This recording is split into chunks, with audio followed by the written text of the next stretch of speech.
Salve galera, o tema do vídeo de hoje é uma abordagem dialética sobre veganismo.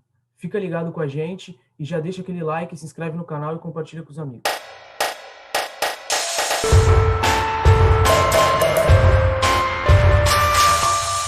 Então, é importante a gente abordar um pouco sobre essa relação dialética que existe atualmente em relação ao veganismo, por conta de que existe uma ramificação de ideias que acabam por surgir tempos depois de que o termo foi difundido em 1944. Percebo que o veganismo popular acaba por ser muito prejudicado nessa determinação de ideias. Exatamente por conta, foge um pouco do termo que foi fundado em 1944 por Donald Watson. Aliás, é um termo que passou por diversas evoluções, inclusive pela sociedade, né, pela organização do Donald Watson, que é o The Vegan Society. Vamos compreender um pouco mais sobre isso. Né? O termo veganismo ele foi fundado lá por Donald Watson em 44, como eu disse, né? Onde já existia o termo vegetarianismo. Então, Watson se reúne com 5 amigos para discutir a determinação de novo termo para que eles fossem inclusos nesse termo e tornasse, então, a causa vegetariana um pouco além que até então ela era dita. No princípio, esse termo ele possui como significado o princípio da emancipação dos animais da exploração pelo homem. Esse termo acabou por ser condizente com a questão dietética, né? Você tirar o leite, o ovo da alimentação, que antigamente o Watson até reclamava por conta de que não tinha o termo específico para isso, né? Queria um termo exatamente para se incluir nessa causa. Porém, esses 5 amigos percebem que dá para ir além desse termo, né, que eu falei antes, e eles acabam em 1949 chegar a um novo termo, né, que seria busca do fim do uso de animais pelo homem para alimentação, mercadoria, trabalho, caça, vivissecção e por todos os outros usos envolvendo a exploração da vida animal pelo homem. Então, por fim, o Watson, agora com sua nova organização, conhecida como The Vegan Society, ele excluiu um termo que é o termo que é utilizado até hoje em dia. Uma filosofia e modo de vida que procura excluir, na medida do possível e praticável, todas as formas de exploração e crueldade de animais para alimentação, roupas ou qualquer outro propósito. Promove o desenvolvimento e uso de alternativas sem animais em benefício dos seres humanos, dos animais e do meio ambiente. Em termos alimentares, denota a prática de dispensar todos os produtos derivados, total ou parcialmente, de animais. Né? É importante ressaltar só o que o Yuri disse, a questão do na medida do possível e praticável, porque é fundamental a gente compreender que as realidades são diferentes, as pessoas são diferentes e até os contextos, países, sociedades em que elas vivem são diferentes. Portanto, é muito difícil querer criar uma regra para colocar todo mundo no mesmo lugar quando as realidades são diferentes. Isso tudo que o Yuri falou dentro da medida do possível. Exatamente. A gente pode utilizar de exemplo a China, né, que é um país que até então, há pouco tempo atrás, proibia a venda de cosméticos sem a testagem em animais. Né? Então, uma pessoa chinesa que se diz vegana, ela não consegue, por exemplo, comprar um shampoo, um condicionador, um desodorante, tem que ser testado em animais, porque é legalmente proibido, né, a venda desse produto. Então, aquela pessoa não vai ter o direito de se chamar vegana porque compra um shampoo? Não, porque na medida do possível e praticável, né, de acordo com esse termo cunhado, que a gente vai discutir mais para frente um pouco mais sobre isso, ela pode sim se considerar vegana. Eu trago toda essa contextualização para a determinação do termo, porque você percebe que o próprio Donald Watson e sua fundação passam por uma evolução desse termo. Né? Esse termo evolui, então ele parte do simples e começa a se tornar cada vez mais complexo exatamente para chegar num resultado plausível com a realidade como eles viviam naquela época. Em 1944, né, na Inglaterra. Então, a gente tem que entender que, já que a gente está vivendo num mundo mutável, um mundo que muda, um mundo pluricultural, né, com realidades distintas, pessoas que aderem ao veganismo, a esse termo de veganismo, em outros países, em outros tempos, né, em outras culturas, acabam por observar esse termo e elevar ele para uma próxima. Ou seja, isso é uma visão progressista, né, uma visão de progresso, uma visão de que não devemos nos estabelecer em termos antigos e trazer esse termo antigo como ponto final de evolução de toda essa discussão. Então, o termo evoluir é uma coisa natural da epistemologia. Isso deve acontecer. E se a gente não apoiar esse acontecimento, se torna conservadorismo. Né? A gente tem que tomar muito cuidado com isso. Mas vamos tentar compreender um pouco mais ainda e um pouco além da questão dos direitos dos animais. Né? Essa questão dos direitos dos animais é algo que é discutido faz muito tempo. Para isso, eu vou utilizar como embasamento teórico esse livro aqui, A Nova Ordem Ecológica. O nome do livro é Nova Ordem Ecológica, de subtítulo A Árvore, o Animal, o Homem, de Luc Ferry. Luc Ferry, que é doutor em filosofia e ciências políticas, traz um aprofundamento muito interessante, uma contextualização histórica muito interessante dos debates que envolvem o direito dos animais. Então, eu vou partir de uma citação que ele faz no livro, na página 54 desse livro, né? Então, Descartes, que viveu ali por volta do século XVII, ele fala o que é sobre a questão de direitos dos animais. Entre aspas, sei bem que os animais fazem muitas coisas melhor do que nós, mas não me surpreendo, uma vez que isso serve justamente para provar que eles agem naturalmente por molas, a semelhança de um relógio que mostra melhor a hora do que o nosso julgamento. E quando as andorinhas chegam na primavera, não há a menor dúvida de que elas agem como relógios. Ou seja, ele traz para o animal uma visão de que ele é realmente um objeto, né? Mas devemos levar em consideração que o Luc Ferry deixa bem claro que Descartes observava os animais como engenhos criados por mão de Deus, né? O que diferenciava das máquinas criadas pela mão humana. Ou seja, ele tinha uma visão que era bastante influenciada ali pela questão dos direitos dos animais, mais ou menos pelo século XVI, né? Essa discussão vem desde essa época. Então, Luc Ferry, na página 7 desse livro dele, Nova Ordem Ecológica, ele traz uma situação interessante que a gente pode parar para refletir, questão de direitos dos animais naquela época. Abre aspas. 1587. Os habitantes da aldeia de Saint-Julien intentam instaurar, junto ao juiz episcopal de Saint-Germain-de-Maurienne, na Savoie, um processo contra uma colônia de gorgundos. Esses carunchos ou brucos invadiram os vinhedos, onde causam consideráveis estragos, os camponeses solicitam a seus síndicos que redijam, em nome deles, uma petição endereçada ao, abre aspas, reverendíssimo senhor vigário geral e oficial do bispado de Maurienne, fecha aspas, pela qual se suplica que lhes sejam graciosamente prescritas as medidas convenientes para apaziguar a cólera divina e proceder de acordo com a boa usança por via de excomunhão ou toda e qualquer outra assessora apropriada, a expulsão definitiva das bestiadas. Ou seja, vamos tentar compreender.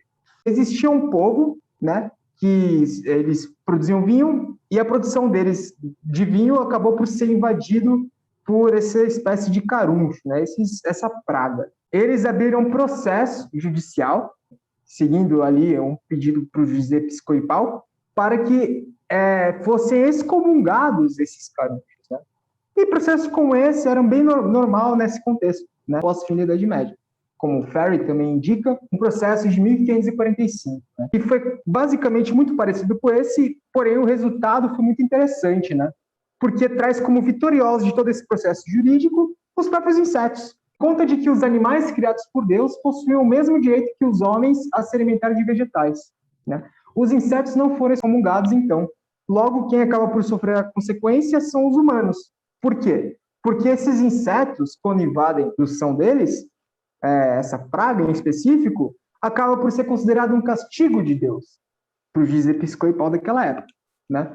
E, para os infelizes habitantes, em 8 de maio de 1546, eles foram intimados a arrepender-se sinceramente de seus pecados, a invocar a misericórdia divina. Então, você percebe que existe um pensamento de Descartes, influências desse pensamento pouco após Idade Média, trazer ao animal o direito legítimo por ser cria de Deus, seres enviados por Deus. Então, a gente traz, né, essa referência histórica para compreender a discussão sobre direitos dos animais que vem de muito tempo. Gatos no Egito, as vacas na Índia, na época de grandes civilizações, e compreender que ali também tinha discussão de trazer os interesses desses animais no sentido, pode-se dizer, legislativo, que esses direitos sejam atendidos. Eu posso também partir para um aspecto mais natural, que seria a determinação do cunho e especismo. Tem uma polêmica aí por trás, mas eu vou deixar para o Felipe falar um pouco sobre isso. Então, quando a gente entra na questão do termo do especismo, é interessante a gente trazer um pouco do contexto histórico, né? Porque, por exemplo, quem foi grande responsável por começar a utilizar esse termo foi o australiano Peter Singer, século XX, mas é bom ressaltar que tem inúmeras polêmicas em volta dele, então a gente trouxe ele justo como um difundidor do termo, não como se a gente defendesse as ideias, por exemplo, que ele defende. Foi um nome importante para a construção da história dos direitos dos animais, porque ele se alinha, por exemplo, com Henry Stephen Salt, que viveu num período forte na questão de lutas sociais, por exemplo, com fortalecimento de argumentos antirracistas, antissexistas, por exemplo. Então, Salt chega a uma conclusão de que, se existe uma validação de argumentos antirracistas e antissexistas, deve-se compreender também que existe uma classe que também sofre um profundo ataque do direito legítimo, que é a classe dos animais. Esse termo ele é cunhado como uma forma de defender essa classe. Vale ressaltar que a gente não está botando no mesmo barco aqui animais e humanos, um defeito muito comum que muita gente, por exemplo, da causa animal comete, na realidade, que é colocar os animais na frente dos próprios humanos, o que não faz o menor sentido.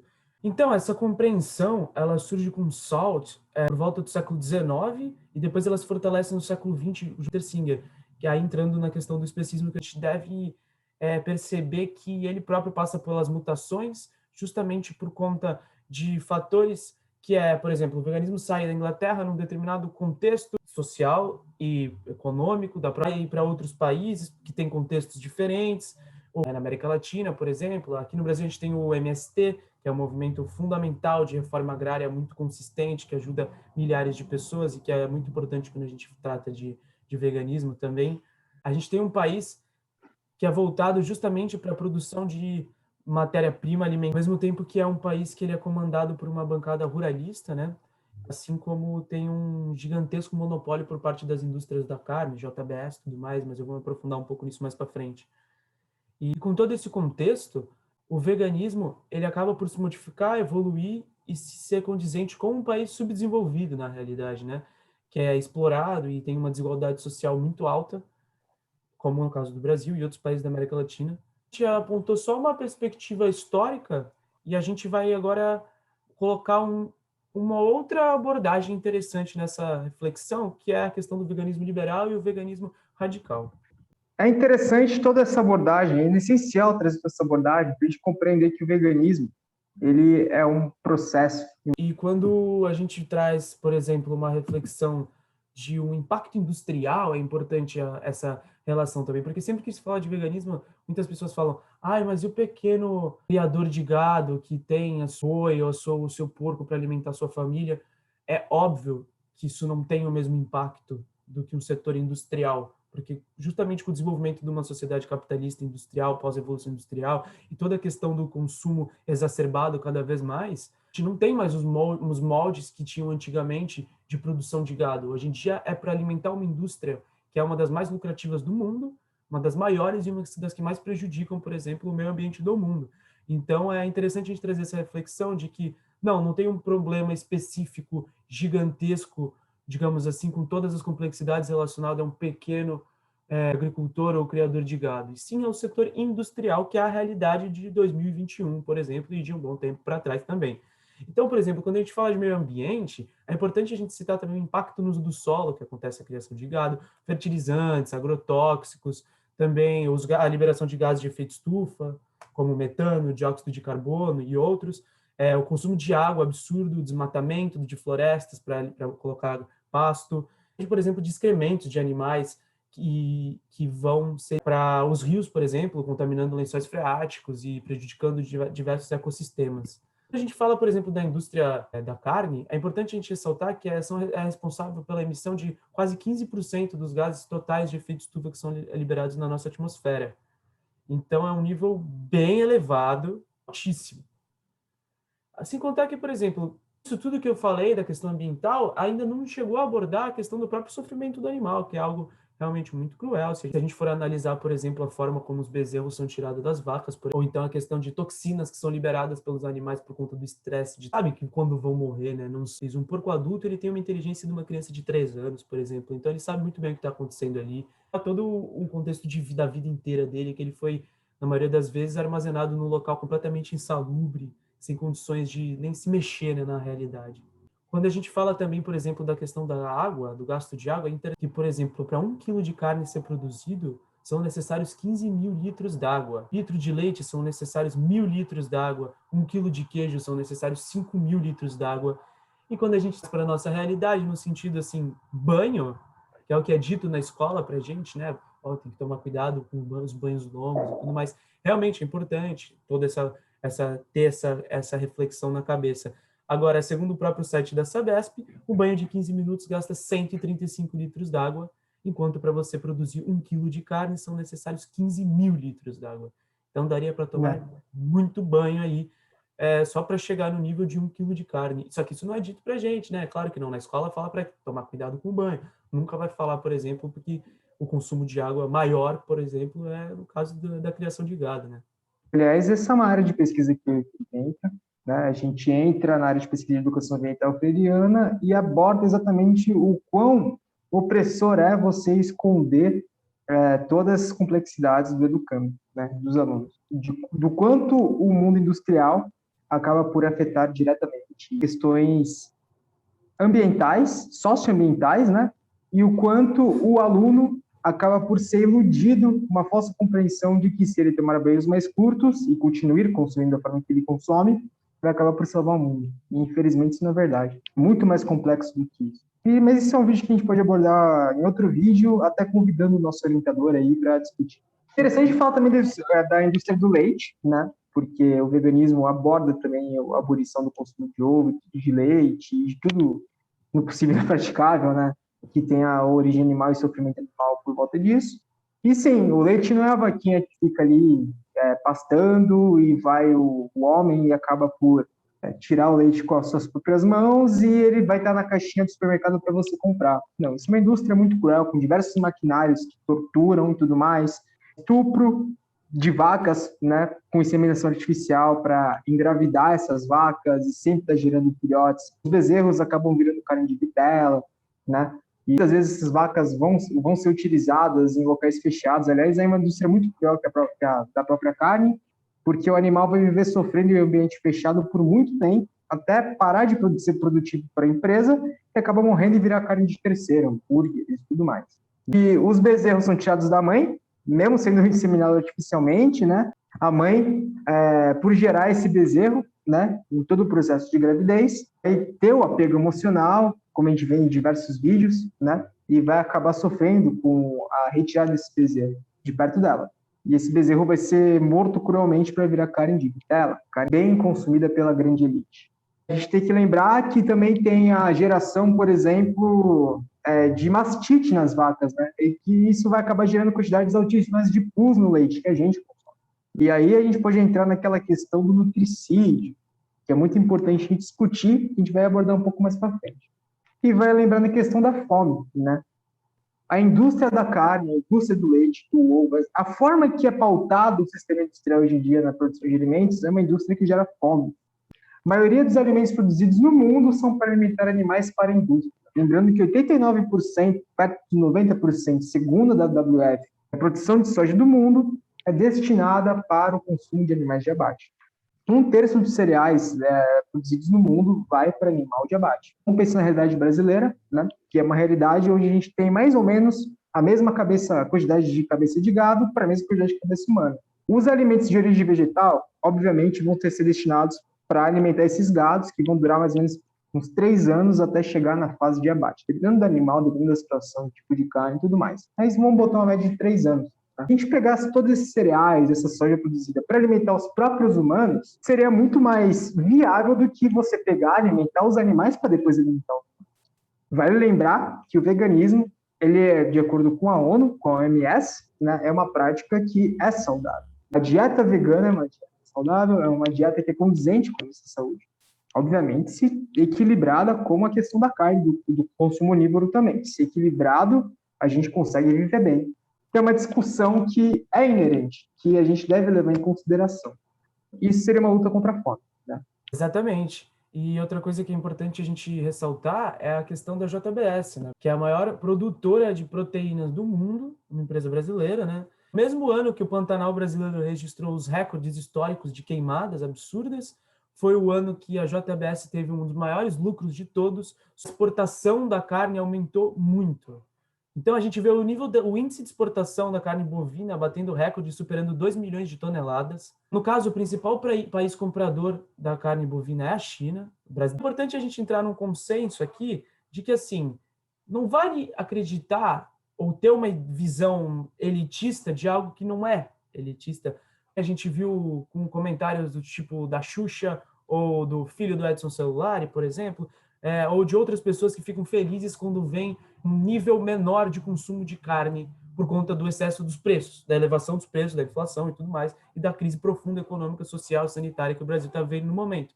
Então a gente não pode simplesmente comemorar isso, dizendo, então estão se consumindo menos carne, que bom. Não, primeiro porque isso é desumano, as pessoas estão com fome, elas não têm, por exemplo, um esclarecimento de que elas podem substituir essa comida, porque é uma questão política, carne, é uma questão social, é uma questão de ascensão social também. Então, assim, se aquilo numa sociedade capitalista, que as maiores indústrias do mundo moldam a forma de consumo de todas as pessoas, se até as próprias pessoas que têm acesso aos alimentos diferenciados, na maioria delas não se alimentam, por exemplo, a alimentos veganos, imagina as pessoas que não têm o esclarecimento e acesso às informações. Então, assim, não tem como a gente dizer que bom que isso aconteceu, porque na verdade não, é horrível, as pessoas estão passando fome. O segundo ponto é que não diminuiu o número de produção de carne brasileira.